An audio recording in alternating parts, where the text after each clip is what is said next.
Moscow में Putin के करीबी की बेटी की हत्या हो गई। अलेक्जेंडर दुगिन की बेटी की सरेआम हत्या। आज की ये बड़ी खबर, बड़ी डेवलपमेंट। मॉस्को से कार में ब्लास्ट कर दारिया दुगिन को मौत के घाट उतारा गया। मौके पर पुतिन के गुरु अलेक्जेंडर दुगिन भी मौजूद थे। अलेक्जेंडर के ही टारगेट पर होने की पूरी आशंका है। तो इस तरीके की खबरें सामने आ रही है कि सबसे पहले अलेक्जेंडर दुगिन पर ही ये पूरा हमला होने की प्लानिंग की गई थी, लेकिन इसमें दुर्भाग्यपूर्ण तरीके से उनकी बेटी की मौत हो गई। हादसे के बाद दुगिन वहीं पर मौजूद थे। पूरी तस्वीरें आपको दिखा रहे हैं। देखिए आपके सामने अलेक्जेंडर दुगिन की दो तस्वीरें हैं। पहली तस्वीर के बारे में कहा जा रहा है कि ये ब्लास्ट से कुछ घंटे पहले की तस्वीर है।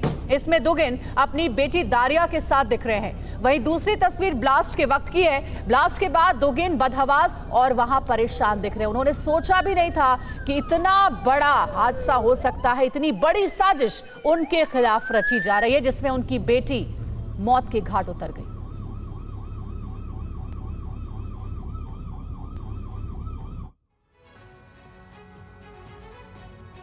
तो आइए अब देख लेते हैं कि पुतिन के करीबी अलेक्जेंडर दुगिन आखिर हैं कौन, जिनका इतना इस वक्त नाम लिया जा रहा है। अलेक्जेंडर दुगिन, जिनको पुतिन का ब्रेन कहा जा रहा है, ये कौन है आप समझिए। अलेक्जेंडर दुगिन को पुतिन का ब्रेन कहा जाता है, यानी पुतिन का दिमाग। कितना खास होगा यह शख्स पुतिन के लिए, आप समझिए। अलेक्जेंडर दुगिन को पुतिन अपने गुरु की तरह मानते हैं।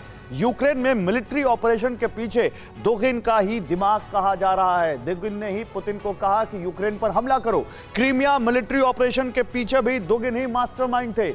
दुगिन पर यूरोपियन यूनियन ने, अमेरिका ने और कनाडा ने बैन लगाया हुआ है। 2014-15 से ही दुगिन पर यूरोपीय देशों ने बैन लगा रखा है। आप समझिए पश्चिमी देश कितना खतरनाक मानते हैं इस शख्स को। बेटी दारिया दुगिन को भी यूके ने इसी साल सैंक्शन लिस्ट में डाल दिया, यानी जिनकी मौत हुई दारिया दुगिन, उन पर भी ब्रिटेन ने बैन लगाया हुआ था। और अब पुतिन इस हमले से जरूर बौखला गए होंगे।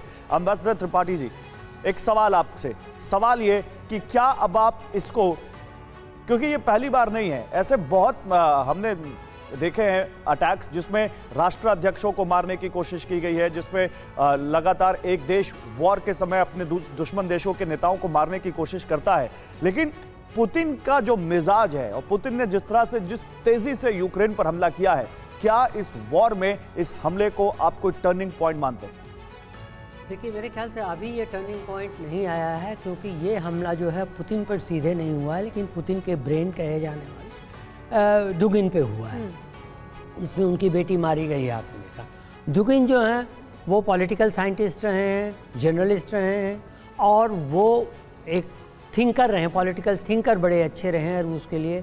उन्होंने न्यू सोवियत की परिकल्पना की थी और उसी के तहत वो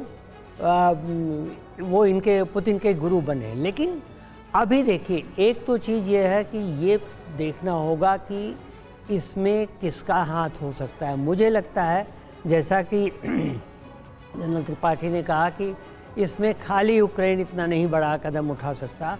हो सकता है इसमें मेरे ख्याल से CIA का भी हाथ हो, एक वार्निंग शॉट हो, ये बताने के लिए कि हम कहां तक पहुंच। यही सवाल मैं पूछना चाह रही थी SP सिंह साहब, क्या लगता है कि इस बड़ी साजिश के पीछे, बड़ी प्लानिंग के पीछे क्या अमेरिका का हाथ है? अकेले यूक्रेन के बस की ये बात नहीं है, क्योंकि सबको पता है कि अलेक्जेंडर दुगिन कितने ज्यादा इंपॉर्टेंट थे रूस के राष्ट्रपति व्लादिमीर पुतिन के लिए। कौन हो सकता है इस साजिश के पीछे?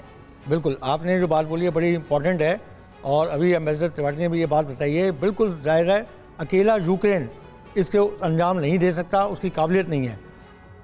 डेफिनेटली इसके पीछे महाशक्तियों का हाथ है, जिसमें अमेरिका का, CIA का हाथ, बहुत बड़ा हाथ हो सकता है।